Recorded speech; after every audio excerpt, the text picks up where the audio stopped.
And welcome back to the Fantasy Legion. We are live. I'm afraid we've had a lot of connection issues this afternoon, and I'm very concerned that this may go down. But with a bit of luck, it is up and running, and it looks like it's at full speed. So I'm quite happy about that.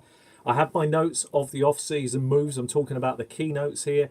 Behind me, we got last year's draft board. We are going to get away from anything in the news that's bad news. But one thing, we don't have Al with us today. Al, unfortunately, is one of those people who is a little susceptible to everything that's going on. So at the moment, myself and Al are socially distancing ourselves from one another. Yes, it's official. It's a breakup, but it's not a bad breakup. Al sent in some questions, and there's been lots of other questions too. If you have any, please do shoot them through here, and I'll endeavour to cover off what has been an amazing free agency so far. Fingers crossed for the 2020 season, time will tell. Hopefully everything goes well, but let's stay positive for the purposes of this video. We may cover high. Is this now? It is now. You are live, Shani. Welcome. Good to have you on board, mate. Please spread the message. We are live. Sorry about the previous attempts. A lot of issues on YouTube. Maybe a lot of people are watching stuff. And maybe they'll watch me. Who knows? Anyway, I noticed some things around the NFL and made quite a few notes. I've got 4 pages of notes to cover off. It's probably going to take us about an hour. Stick with me. Enjoy it. Hopefully you will. Please share the video afterwards. And as I say, please shoot off any comments you want. And like Shani, if you're here, let yourself be announced. Tell us you're here. Anyway, no particular order. The notes will follow no format because lots of things interconnect, so you may hear me go back over some old ground because a few thoughts suddenly hit me about things that we should be mentioning. But I'm going to start here with something I noticed back in January. This was January the 31st, actually. The Panthers coaching staff. Very interesting, this, actually. It's not something you're going to hear most people, but I did say we would refocus and look particularly at anything to do with coaching, particularly where it could have a fantasy impact. And what's interesting is they've got 23 names on their coaching staff, and 15 of them are from Baylor or Temple colleges. And that's actually very significant for consistency. And I'm pretty impressed by that. But on the back of that, what's interesting is that they signed Teddy Bridgewater and no announcement yet of what they're going to do with Cam Newton. I find that very, very interesting and quite telling. I say Teddy Bridgewater's stock is moving up and Cam's, I believe, is trending down. But could it be trending down in a negative way? Well, it depends where he lands, and it depends if he's released. So we'll see exactly what their intent is. It's quite interesting because Cam Newton got injured, Teddy's been injured but is recovering, and I can't see the two being on the same coaching team. Who knows? Just thought I'd mention it though. Consistency is quite important with coaching. They certainly have that at the Panthers. Anyway, I noticed interestingly, of course, Philip Rivers here. Now, he's moved from the Chargers and obviously has moved ship to Indianapolis. Now, this creates like a lot of free agency moves. There's a ripple effect when something like this happens, somebody gets released, and that has a lot of connotations for fantasy. We're going to try and examine that in the Philip Rivers move. I think the first thing is Philip Rivers is Philip Rivers. I think we've seen the potential ceiling for Rivers. I don't think we've seen the floor. I think that's the worry. I think we've seen the ceiling, and I don't think it's particularly high. And we haven't seen his floor. But he's certainly trending towards the end of his career. Is Indianapolis a good spot? I don't think it's bad. I think there's a lot to like about Indianapolis for this spot. But I think the major beneficiary of this will probably be, strangely, Nyheim Hines, who might benefit from the dump-off passes that he was very profound in doing in 2019. And I know this myself, having had him in one team chasing a championship, and all he needed was a touchdown in week 16 and he let me down. And that would have given me a potential very large prize in fantasy, which is a shame. But there you go. Philip, thank you for nothing.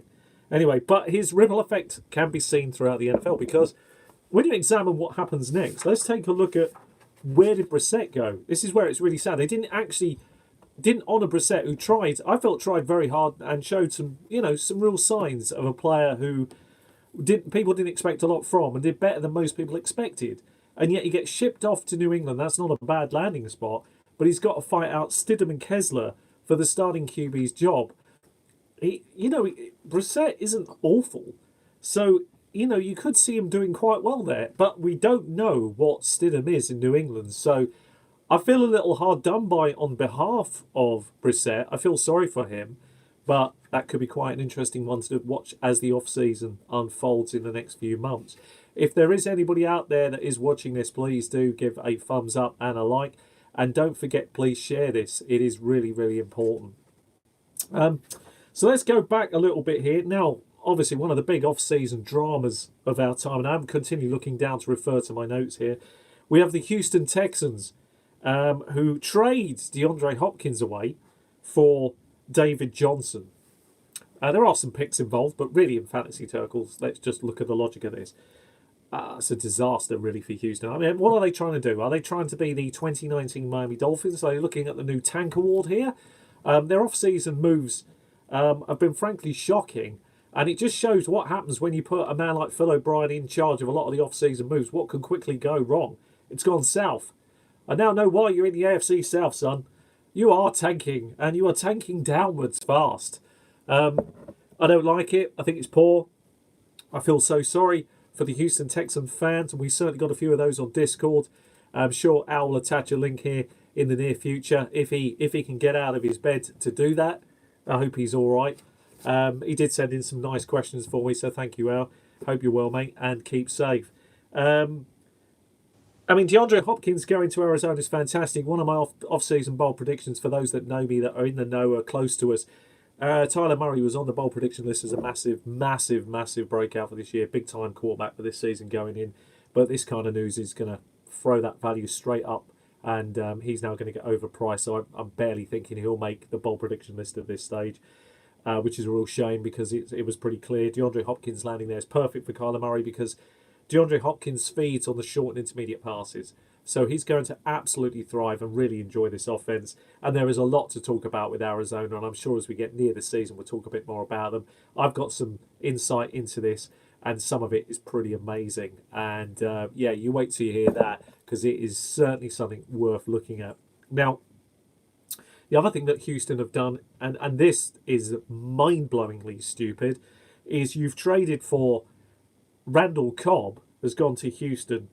What, as a replacement for DeAndre Hopkins? What, you're going to use Randall Cobb and Will Fuller as your replacements? These two still backed wide receivers who rarely let you down, players that never fall over. Yeah, concerning to say the least, and most worrying, to be perfectly honest with you. I can't even begin to fathom that. And the price you paid, $27 million over 3 years. Houston, you have a problem, and it's a big one. Don't get it. Mental. Houston, I'm avoiding like the plague at this point. I honestly, oh, that's a bad turn of phrase, isn't it? Houston, I'm avoiding like, yeah, no, we won't go there, as Al would say. Anyway, no point dwelling on it. Avoid them. It's just not worth it, is it? It's just, what's the point? We then, I suppose, we've got to look at this. A great move here from the Saints. Emmanuel Sanders to the Saints. I really like this move. I mean, you help Michael Thomas out, who's, you know, is the number, there's no argument about it. He is the number one in wide receiver circles for wide receivers going into 2020. So you're helping him out by giving a guy who thrives on the kind of short, slant, intermediate stuff, helps Michael Thomas out over the middle. I think it's fantastic for the Saints. You've re-signed Drew Brees to a 2-year contract, which is fantastic. We might come back and talk about that in a minute. I can see the internet's getting slow and it is starting to stop, which is worrying. Hopefully we're back. Yeah, we're back again. That's okay. As long as it keeps moving, I'm happy. We had a little technical issue earlier, worrying stuff. I'll just check if there's any more messages come through just while we're here. I think we've only had the one so far. Yes, that's about it so far. Yeah, nothing more has come through.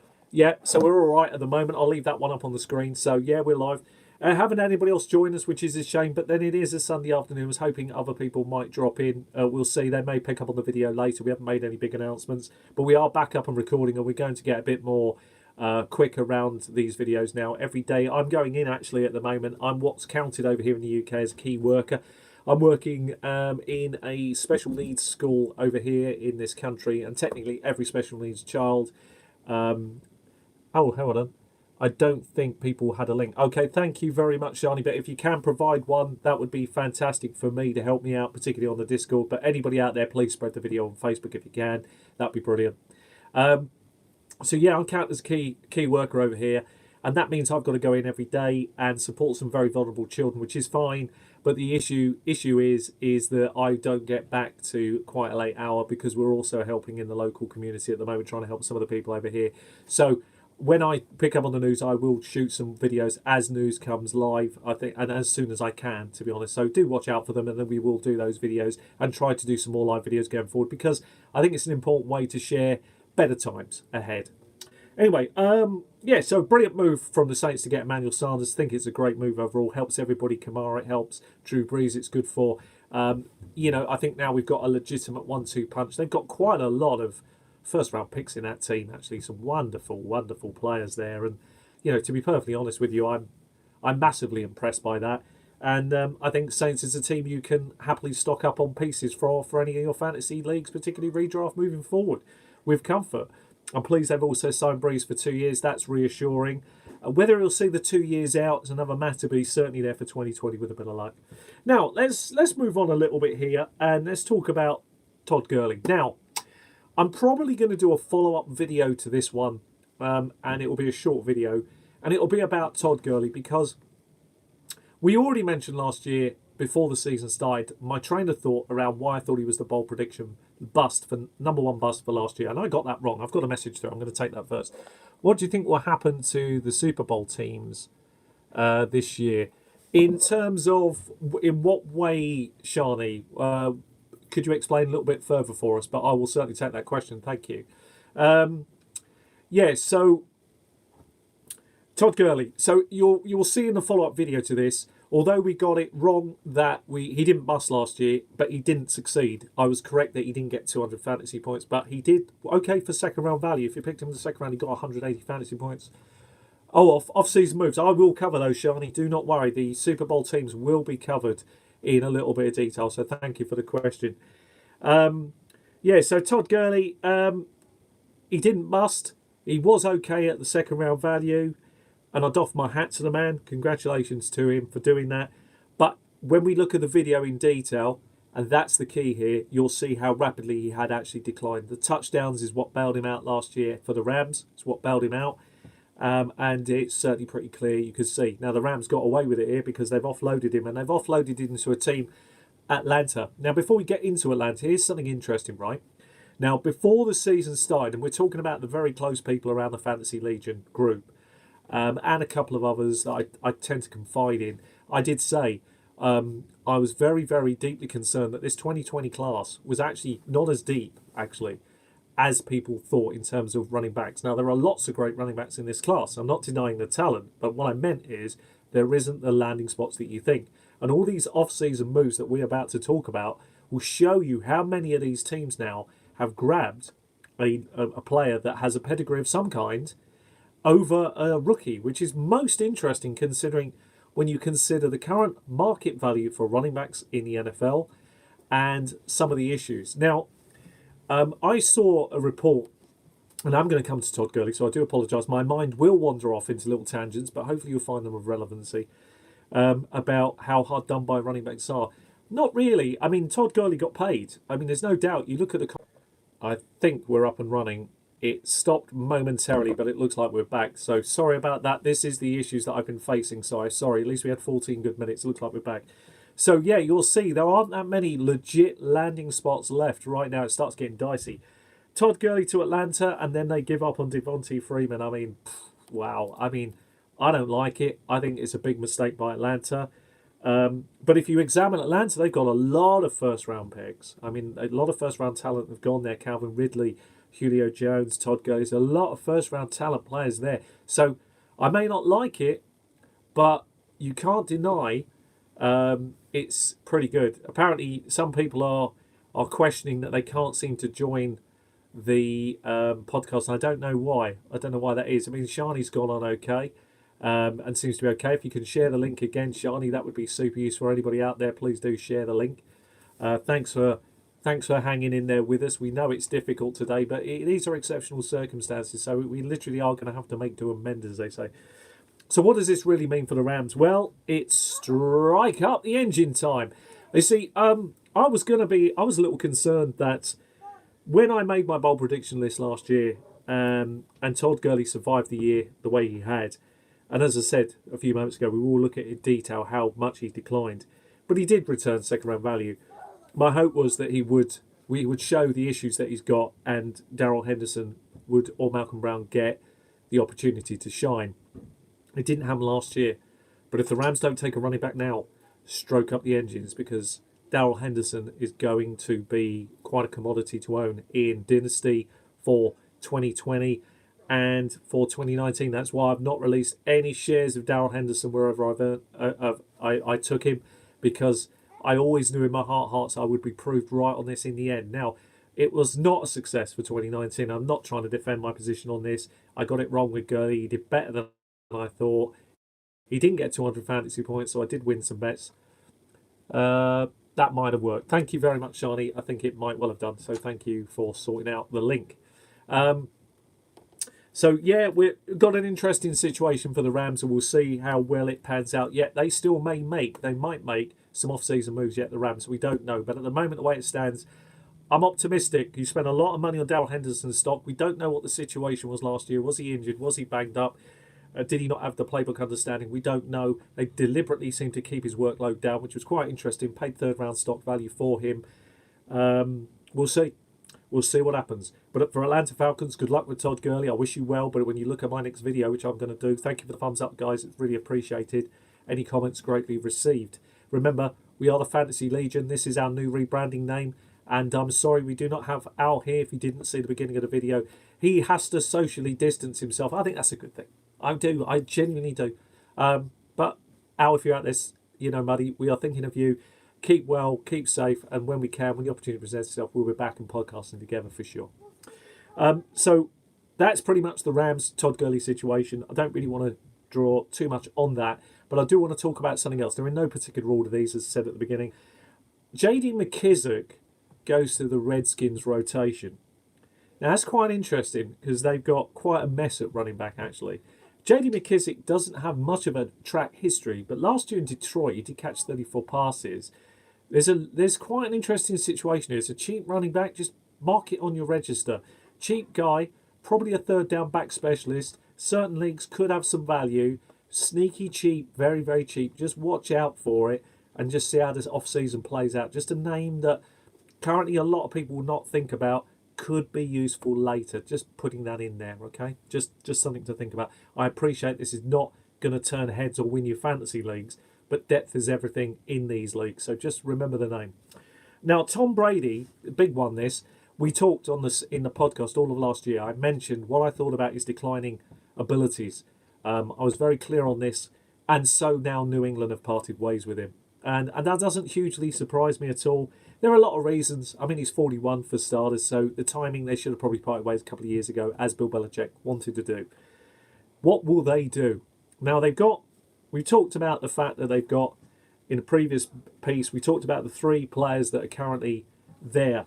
And we talked about Brissett, Stidham, and Kessler there. But I think they might add a quarterback. And the one that stands out for me is Jameis Winston. He could go there. It's not inconceivable. I'm not saying it will happen. I'm just saying it's a possibility now. All bets are off because of free agents and Madsons.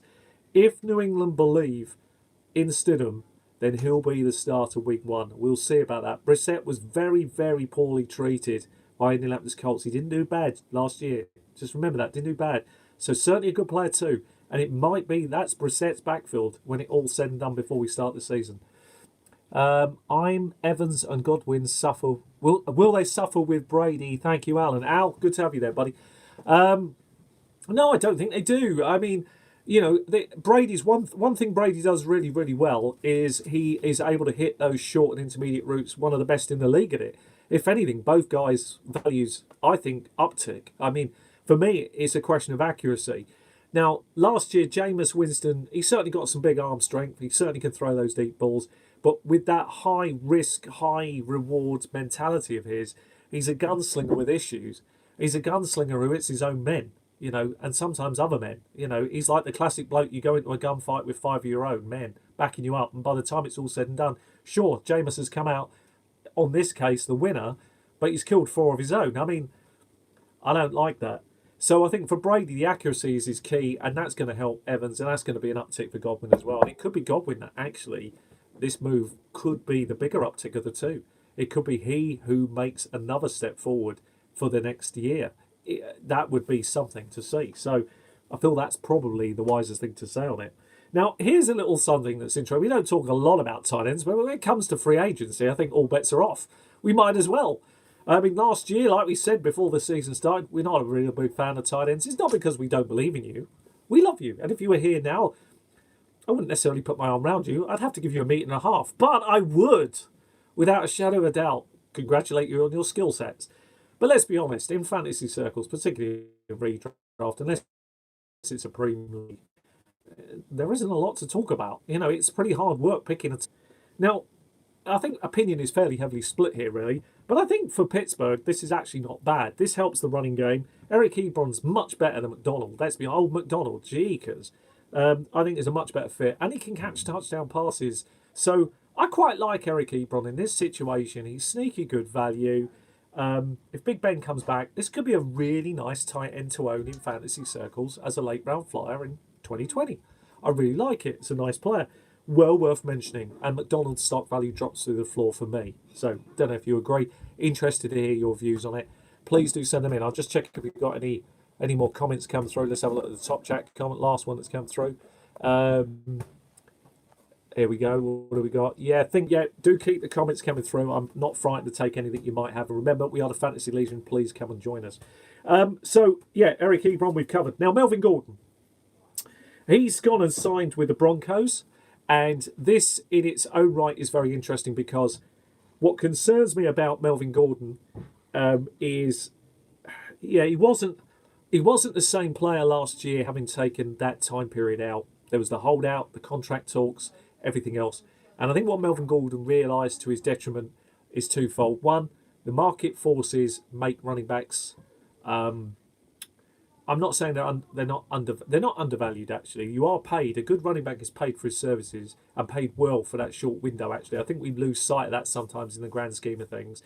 I appreciate they can be screwed by the system because of the old rules in terms of how it worked with free agency. But I think under the new ones, I think it actually helps the running backs get better value as they come towards the end of their careers. It's my opinion on it at the moment. We'll see as time unfolds whether that's true. But I think going to the Broncos is good for Melvin Gordon. The only player I feel that really massively misses out here is Freeman. Royce Freeman now is a dead duck in that offense. And I think Philip Lindsay is great. He is the new Eckler for the Broncos. And that works brilliantly well. I've just got a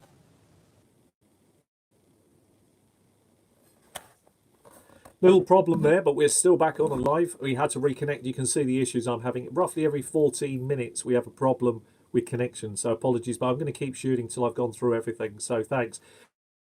Al's question, just as we had a problem with connection speed, was about the rookies. We'll come to those in a moment. I'm just going to play out this scenario. So I think Philip Lindsay can still get his roughly 200 carries or touches. I think it helps Melvin Gordon to have him there in the rotation, but I think the big loser is Freeman, without a doubt of a doubt. Now, for my money, there are 3/4, maybe 5 rookie running backs, and that's unfair to say 4 or 5 because technically, in my book, there are 8 or 9 actually that I really like for this year. But there isn't 8 or 9 landing spots right now. There's only a few. For me, it's tricky now because a lot of the big names have gone to teams that I thought might take a running back. I thought Atlanta would take a running back. I could see a running back going to the Buccaneers. That would be a great landing spot for somebody because now you've got Brady. You've got Brady there. So that'd be good. If they went there. If somebody went to Kansas and it was a legit one of the top few, then that's an immediate uptick and a big lift for that player. But other than that, it starts getting really dicey because there's a lot of backfields that they have to win through the rotation until these running backs land. I don't think we can really comment. It's even more grey than it was just a few weeks ago. And, like we've always said, landing spot is everything. Opportunity trumps talent, and there's no doubt about that. And we were right. Me and Al looked at this. We talked a lot. And I said, this is not a cut-dry rookie class. There are a lot of depth at wide receivers, sure. And you can maybe pick the bones out of those guys and figure out where that player's going to come in, if it's going to be this year or next year for Dynasty. But we're now in redraft thinking mode as well as Dynasty. So we've got to look at all the pieces. So we'll come more on the rookies in due course, Al. I'm sure you'll agree. We're waiting for those landing spots to go ahead. We're 26 minutes in. Thanks for the likes, guys. Thanks for the few comments we've had. We appreciate. We haven't time scheduled anything, so if anybody joins us, thanks for joining us. You're very welcome. Please do shoot your questions over. I'm just going to check again, see if we've had anything at all.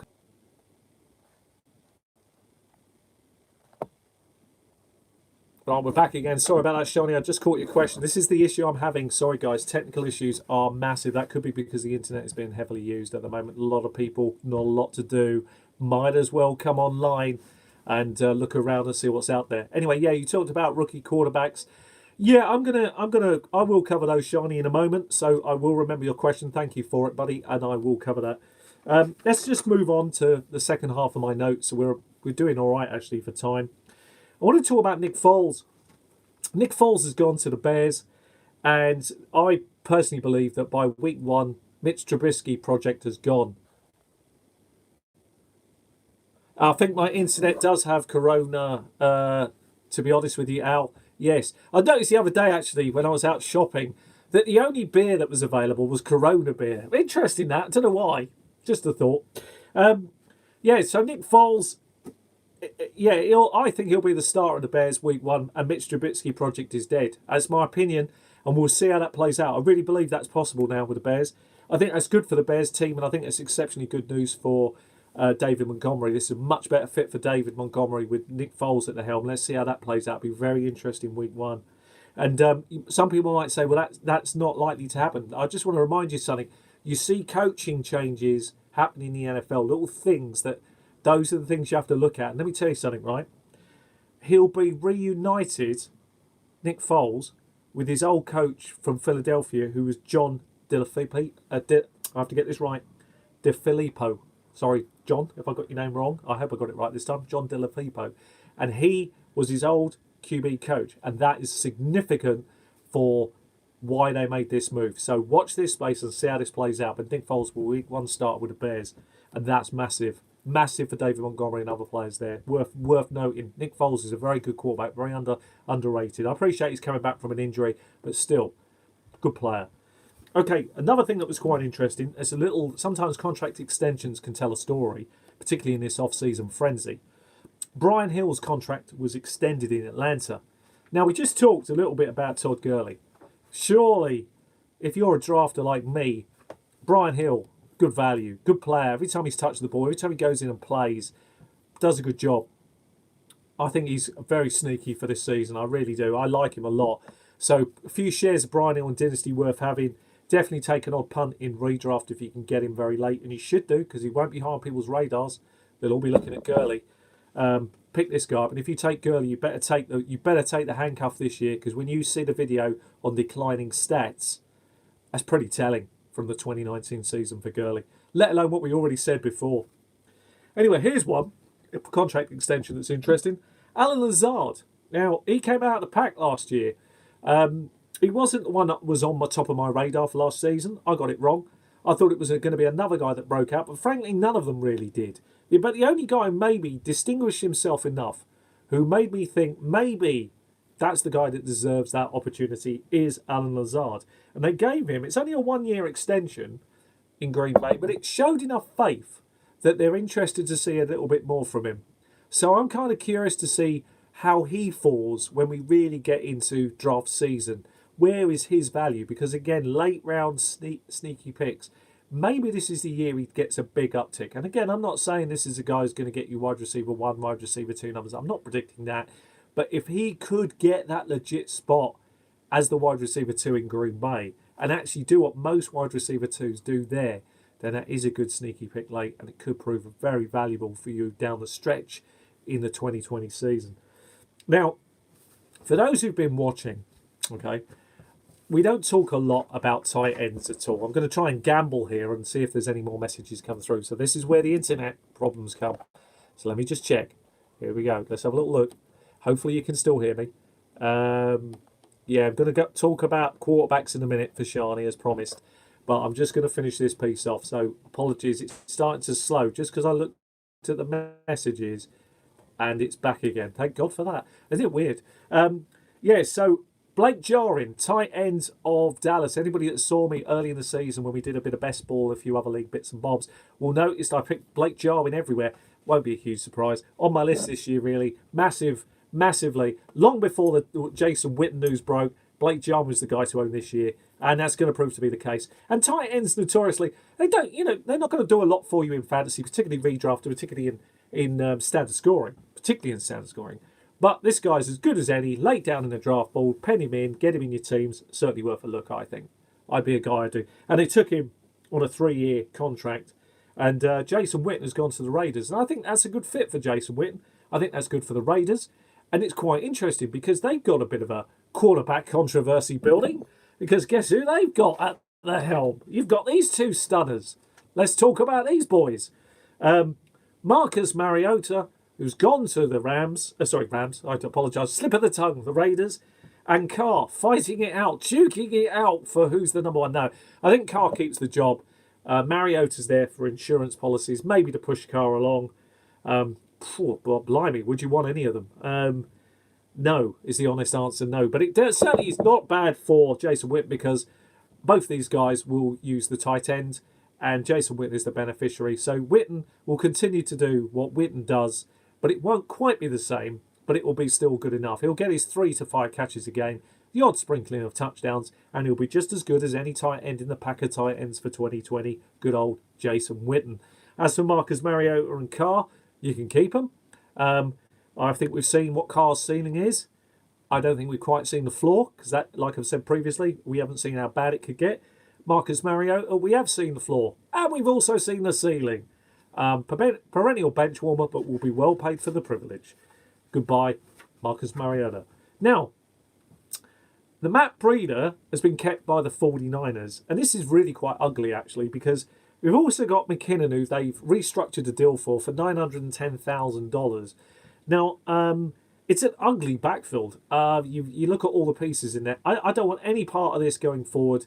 And you were talking about some of the off-season moves for the defending Super Bowl people. Yeah, I just don't want any part of this. I mean, you lost Emmanuel Sanders. You've restructured. You got Matt Breida back in. He didn't really do a lot. I mean, if you look at the statistics down the stretch for 49ers fans here, was he any good down the stretch? What did he do? I mean, no. I mean, you look at the numbers, it's very telling. He wasn't really used. McKinnon's coming back from some serious injuries and looks to be a shell of a player.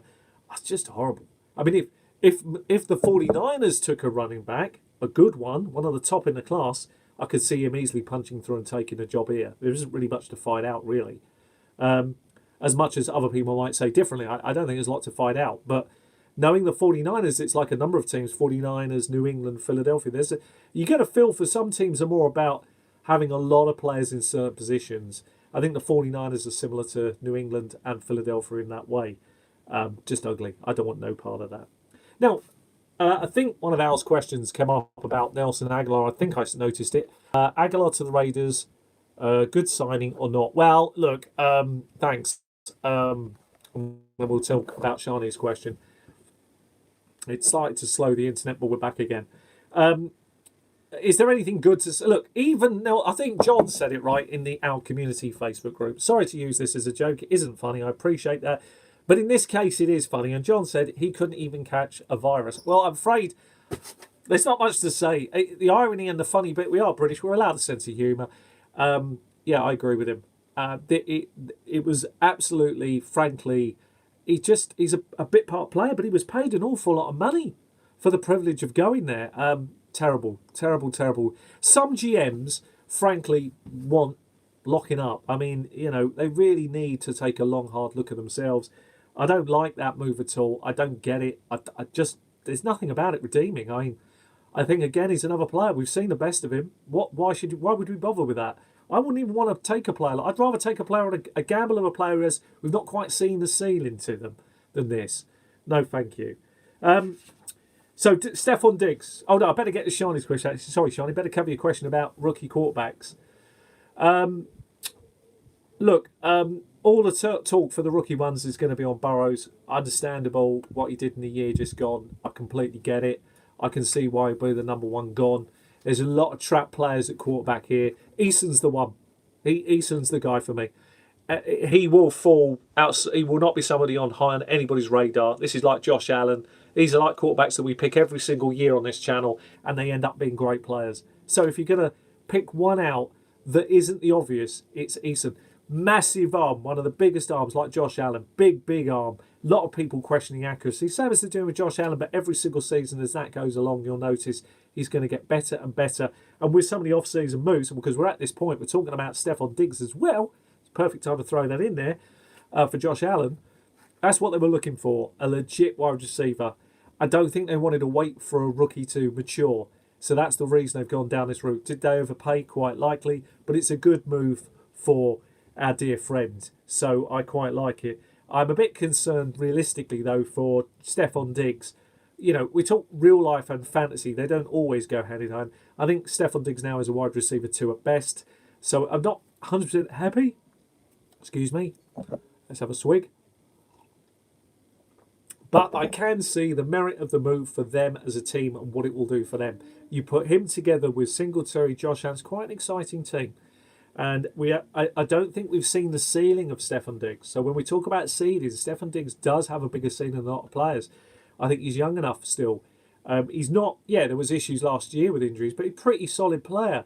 I still like to see teams bring the best out of him. And I think this could be the location that could. So I'm quite excited to see what he ends up doing.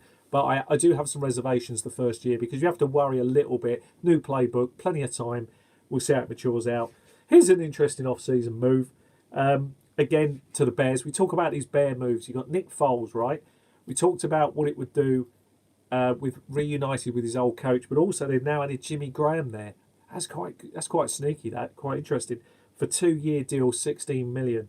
There's a sneaky move for a tight end move into the Bears. You put him in, good blocker, this guy. Jimmy Graham can definitely do stuff there. That opens up the running game. You've got Nick Foles. I can see the pieces. I can see the plan that they've got. Quite excited by it. Think that's the right move. So, very interesting. Be curious to see how that goes. Right, moving on. We are coming towards the apologies about the length of time. Just going to check, big risk now, checking any more questions that I might not have covered off. I think we're up to date, so thank you for the questions. Really appreciate them. If there are any more, start thinking about this. Is the last few minutes here. We're starting to slow, and I can see that in the video. It struggles every time we look at the questions, which is disappointing. But we've got to look at the questions. That's what we're here for, to answer them for you guys. Let's look at Drew Brees' extension here for the Saints. Got a 2-year extension. I've already touched on it. Very excited by that. Very excited about what that'll do for the Saints. I think they're loading up quite nicely for a Super Bowl run. They've been close over the last couple of years. Why can't they be close again? No reason. Quite like that. We talked about Brissett. We talked about Stidham. We talked about Kessler. We've also mentioned famous Jameis. Those four have been covered. I think we don't need to dwell on that any further. And I also like to point this out. Austin Hooper has gone to Cleveland, and that spells big trouble for Njoku. We have got another question ready there from Al. Going to take a look at that in a minute. So I think this is spelling the end of Njoku actually in Cleveland. I think the injury must be very serious. We'll know more in the coming weeks, see how that plays out. Austin Hooper, a big uptick for them at tight end, can only but help Baker Mayfield, who struggled mightily in year 2 as offenses and defenses called up to him. And maybe he'll be a better player for it in 2020. Time will tell. All the off-season hype has gone. And people said it was a bold prediction putting him up high last year on our channel. Well, he flopped. There's no doubt we made the mistake with him. I've learnt my lesson with some of that stuff. You take risks year by year, and you've got to be a little bit careful on them. But life is like that. Got to take some to gain some. So let's see the question that's come through. Remembering we're in the last few moments of the video chat. Please do send through any questions you have. Sneaky running back for the 2020 season. Oh, wow. You're pushing me to give out... You're pushing me to give out some big sneaky value. Okay, I will tell one that is one we're going to talk about. I think we can give out a sneak peek of one, all right? Because not everybody's watching at the moment. They'll have to trawl through this to find it. But I'll tell you who it is. Kenyon Drake. For Arizona Cardinals, as it stands right today, like I predicted for those in the know a few weeks back, is the sneaky pick for this year going in. He will fall in drafts into the 2nd or 3rd round. He could easily give you big upside for this season. Take a look at that. You do want to couple him, of course, with the backup there. And, you need to think carefully about how you do that. or what you do and why you do it. It's just to be on the safe side. I know we shouldn't talk too loud, Al, but occasionally we've got to let a little something out. But you want to see more details as to why. That's why we do the draft guide. The draft guide is going to come out in a few weeks' time around the rookies, and then later on it's going to go into more depth, and you'll find out exactly why we're nailing these players to the mast. Our bold predictions are going to have to keep changing because this is a fluid time in the NFL. We don't know what's around the corner. Maybe Arizona take one of these stellar running backs in this draft class, and all that talk straight out the window. That could happen, and then we'll have another conversation around it, and that's why we wait to a certain point before we release them. But you asked me around what would be a sneaky one. That's a guy I'll be looking at quite closely this year to see. Now, I'm not his biggest fan, Kenyon Drake. People that know me on this channel will know that. But you need to see the draft guide as to why I've identified him for this year. And also on the back of that, in a minute, I'm going to shoot another live video talking about Todd Gurley's declining stats for 2019 and why this guy is a trap player. I want to add this as well, actually. Actually, I'll save that. I've got a bust for it's going to only be in the draft guide. I've got a bust for 2020 running back that is a guaranteed bust. 100% will flop, and it will not be somebody you think of. That's in the draft guide. And our bust prediction for running backs over the last 3 years has been second to none. There's a reason to buy our draft guide if ever you saw one. Look back at the channel. Have a look at what we've said. We talked about who would be an uptick when 2 years ago we talked about Le'Veon Bell flopping and Connor was the man to own. Last year I told you don't own Connor, own the backups. I told you 2 years ago who to avoid in terms of Leonard Fournette a couple of years back. Told you when David Johnson was going to be the top of the tree, and he was. We talked last year about Aaron Jones. We talked about Dalvin Cook. Yes, we got things wrong, but boy, did we get some big things right. These are why they're the bold predictions. And on the top of the bold predictions, I've just got myself a cup of tea. So I'll keep talking just for a few more seconds. Thank you very much for the tea. So there we are. A little video, hopefully, to keep spirits up in these interesting times. My hope is, and it was a great question that got through to me this morning, what are my thoughts around the 2020 season actually happening right now? As this particular person said, is you're fair, rational, and tend to look at things very logically. I would have to say, anybody that knows me knows I'm not as big a concern as others are over the virus. And I don't mean this disrespectfully. I don't mean this to be stoic or stupid about it. I appreciate there is a virus. I'm not saying there isn't. What I'm saying is that we have had a tendency in this country and in the world to blow things massively out of proportion. Now we have a crisis because now we've gone down a certain route. We are stuck, and we all got to face the fact that this is the crisis we're now dealing with. That's everybody, myself included. So I will face that crisis the same as everybody, and the NFL will be drawn into this crisis too. And we have now been told we have to socially distance, so we will do the right thing, and that is what we will do. We have been told that we should go in and support as key workers. That is what we will do. I'll do everything they want, and I am helping my local community as well. So before people think we're not being fair, for those that know me here in Daventry, sunny Daventry, know already that we have done several drops where we've helped local community people who are older, who couldn't get to the shops, who couldn't get things at the shops. We've already started giving what we've got to help them, and that is the right way forward, and that is what we are going to continue to keep doing. Now, the NFL season is in some jeopardy, actually. If you think to where we stand, America's trajectory is a long way behind the other trajectories that exist here in Europe. And if we take Spain and we take Italy's and we take the UK's, the reality of the situation we find ourselves in is very simple. We are projecting that in 2 weeks' time that we are going to see a significant rise in people who are suffering from this virus, and therefore, by definition, some tragedies to come with that. And that isn't the breaking or back. That isn't the end of it. The numbers still haven't stopped rising in Italy. So we are at a point where the NFL season, I would say, is 50-50. We'll know more in 60 to 90 days. I've got pages just coming in. Do you want to come and say hi? It's better to be cheerful. Let's end on a cheerful note. Somebody's having fun being off school, aren't you? Which is nice. So she's currently being homeschooled at the moment as best as we can, plus trying to work and deliver goods to the local community, aren't we? Trying to help other people locally to us as best we can. So anyway, there's your answer for the NFL season. We're no more in 60 days, but let's try and remain optimistic because, let's be honest, that's all we've got. We've got to stick together now, see it through, have a great time, and do the best we can in these trying and difficult times. Anyway, we've been the Fantasy Legion. We look forward to seeing you soon. Al, keep well. All those out there that do catch up with the video, hope you enjoy it to some degree. Please comment. We will get back to your comments, and as new information hits, we're going to shoot more videos live shortly, maybe a bit later on tonight. I'm going to record a video on Todd Gurley and the decline of Todd Gurley and why this could be the biggest mistake Atlanta have made in a while. They've made a few, and see what you make of that. Anyway, thanks very much for watching. Take care, and we'll see you again another time. Bye for now.